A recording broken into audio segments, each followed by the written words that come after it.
नमस्कार, मैं हूं नरेश वत्स और मेरे साथ इस समय ए.के. भागी जी हैं जो कि डूटा के प्रेसिडेंट हैं और अब डूटा के चुनाव होने वाले हैं। गुरु के बारे में, शिक्षक के बारे में कहा जाता है कि ये कौन है जो ऐसे मुझे खोल रहा है, मेरे भीतर है लेकिन मुझसे अलग बोल रहा है। बात करेंगे भागी साहब। सबसे पहले मैं आपसे ये जानना चाहूँगा, एक शिक्षक की भूमिका में अभी तक की आपकी जो यात्रा रही है वो कैसी रही है? बहुत बेहतरीन रही है। मुझे तो अपने ऐसा लगता है कि शायद जैसे मैंने इस प्रोफेशन में आया, मैं तो मान के तो यही आया था कि रोजी रोटी कमाने आए। सभी लोग इस तरह से शुरू में यंग एज में आते हैं, एस्पिरेशंस भी होती हैं, लेकिन यहाँ आके मालूम चला कि हमारा तो काम ही कुछ और है। We have to deal with young people, very enthusiastic people, और ऐसे लोग, ऐसे बच्चे जो बहुत कुछ अपने सपने लेके आते हैं। फिर गुरु की डेफिनेशन समझ में आनी शुरू होती है और वहाँ ये लगने लगता है कि हमारा क्या काम है। हमारा काम केवल क्लासरूम के अंदर पढ़ा देना, ये तो चलो है, लेकिन इसके साथ सबसे ज़्यादा ज़रूरी ये है कि अपनी कक्षा में जो सबसे कहने के लिए कहें कि कमज़ोर विद्यार्थी है, उसको भी बाकियों के समानांतर कैसे लाके खड़ा करना, ये दायित्व एक्चुअली में हम लोगों को दिया है। और इस दायित्व में जब हम अपने को आगे पाते हैं, अच्छे नागरिक कैसे बनाना, अच्छे संस्कार वाला व्यक्ति को कैसे बनाना, उसके अंदर कैसे उसकी प्रतिभा को निखारना, उसकी कमियों को धीरे धीरे रिमूव करना, ये सारे काम करने में बहुत आनंद आता है। आपने बहुत सही कहा कि निखारना है और उसको संस्कार देने हैं, लेकिन आज के माहौल में अगर हम शिक्षक की भूमिका को आप कैसे देखती हैं? भाषा का संयम जो हमारा एक संस्कार होता था, आज बिखरता जा रहा है। टीवी पे बहसें हो रही हैं। मैं पत्रकारिता मीडिया के संदर्भ में आपसे बात कर रहा हूँ, यहाँ से भी पत्रकारिता करके जाती हैं, इसको कैसे देखते हैं? देखिए, मैं फिर भी ये समझता हूँ कि सार्थक जो भी डायलॉग होता है, कहीं डिबेट होती है या कोई कार्यक्रम, उसके अंदर जब तक आदमी की पोलाइटनेस रहती है तभी तक ही उसके अंदर कोई सुनने वाले को भी और समझने वाले को भी और तर्क वितर्क करने वाले को भी मज़ा आता है।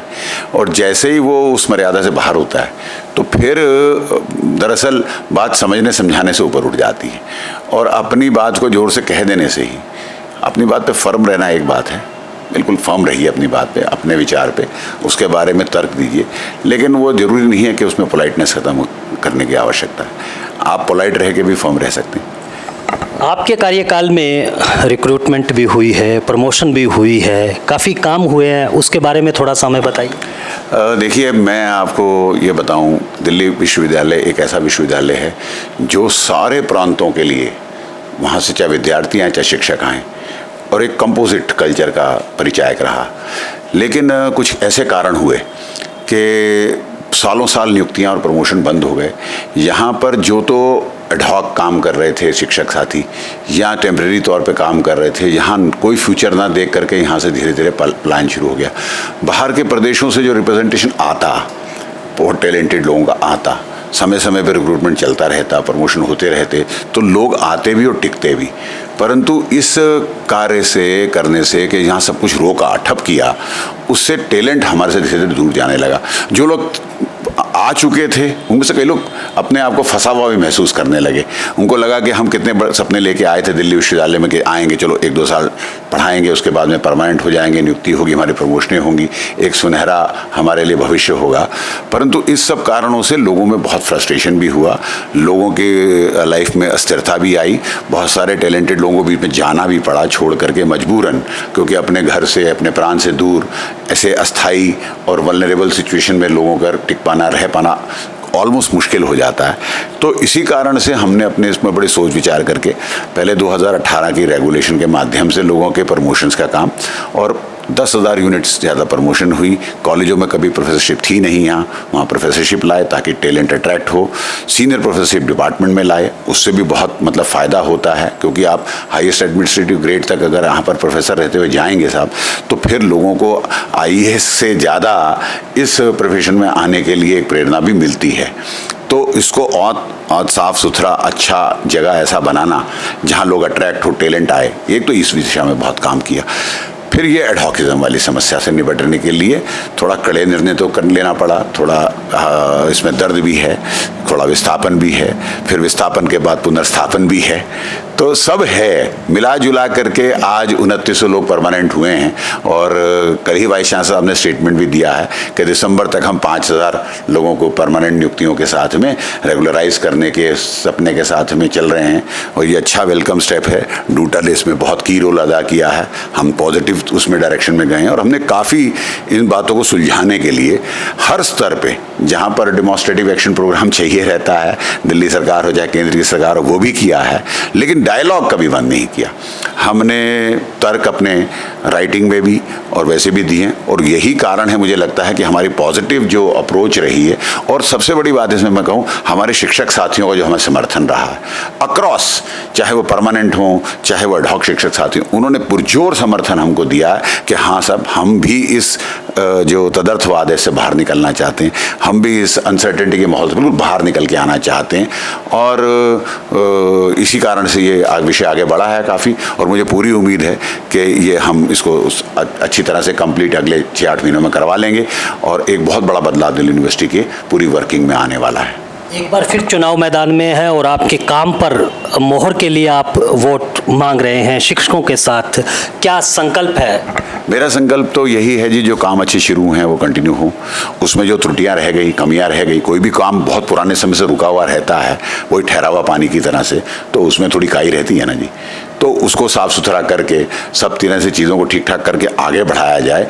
और फिर आने वाले समय के अंदर अब जो है ये शिक्षक जो परमानेंट हो रहे हैं, या हमारे पुराने शिक्षक साथी भी हैं जिनके पास सर्विस काउंट की समस्या रही है, इतने साल उनको तदर्थ रहना पड़ा, तो प्रमोशन में उनका एक्सपीरियंस काउंट नहीं हो रहा।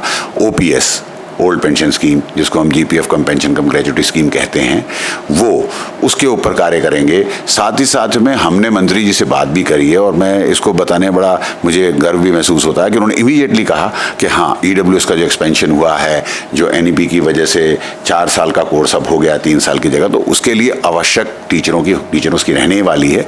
तो जो रिक्वायरमेंट्स गई हैं यूनिवर्सिटी से, जैसे ही हम इस प्रक्रिया को पूरा इस बार की जो सैंक्शन पोजीशनें करेंगे, तो एडिशनल टीचिंग पोजीशंस भी आएंगी। इंफ्रास्ट्रक्चर की भी बहुत ज़्यादा ज़रूरत है। देखिए, ये केवल हम अपने अधिकारों के लिए बात नहीं कर रहे हैं। आज हम अगर 6 क्रेडिट के कोर्स की डिमांड करते हैं 4 क्रेडिट की जगह, अब तो नियुक्तियाँ पक्की है ना, तो हम इसलिए भी करते हैं ताकि जो बच्चों को शिक्षा देनी है, कितने टाइम में हम दे पाएंगे, कितना उनका वर्कलोड, मतलब बच्चों का वर्कलोड, नॉट टीचर्स, बच्चों का वर्कलोड कितना बनाना है, उसको भी सीमित भी रखना है, लेकिन मिनिमम भी रखना है। इतना नहीं है कि मतलब आप उनको बिल्कुल हेलीकॉप्टर व्यूइंग करवा दें कोर्स की, वो भी सही नहीं है ना। 1 या 2 क्रेडिट का कोर्स चलाना, मुझे लगता है कि इसके ऊपर पुनर्विचार होना चाहिए। कोर पेपर के अंदर 4 क्रेडिट के कोर्सेज में 2-2 पीरियड के प्रैक्टिकल की क्लासेस लगवाना, ये इस पर पुनर्विचार होना चाहिए। 3 से 4 पीरियड ही हमेशा हमको साइंस टीचर होने के नाते मालूम है कि कुछ समस्याएं हैं जो में बदलाव की और इस पर पुनर्विचार की स्ट्रक्चर के ऊपर आवश्यकता है, तो उसको भी लेके चलेंगे। तो दोनों तरफ चलेंगे, हमारे जो अधिकार और हमारे जो सम्मान की बात है वो भी, लेकिन शिक्षक होने के नाते, गुरु होने के नाते जो हमारे स्टूडेंट्स की रिक्वायरमेंट है, ये नहीं हम कर सकते उनको 100-200 के सेक्शन में भेड़ों की तरह से, बकरियों की तरह भर दें। हमको एक टीचर टॉट रेशो का भी ध्यान रखना पड़ेगा, इंफ्रास्ट्रक्चर भी बेटर करना पड़ेगा, नए क्लासरूम्स बनाना, नई लेबॉर्ट्री फैसिलिटीज़ बनाना, ये सब की भी आवश्यकता है। इसके ऊपर भी पूर्णतः काम करेंगे। बहुत बहुत शुक्रिया। तो दिल्ली विश्वविद्यालय में सुधारों की जो प्रक्रिया चल रही है उसको भी आगे बढ़ाया जाएगा। तदर्थ का जो कोटा है, जो अनसर्टेनिटी है, उसको ख़त्म करने की जो प्रक्रिया है वो भी आगे बढ़ेगी।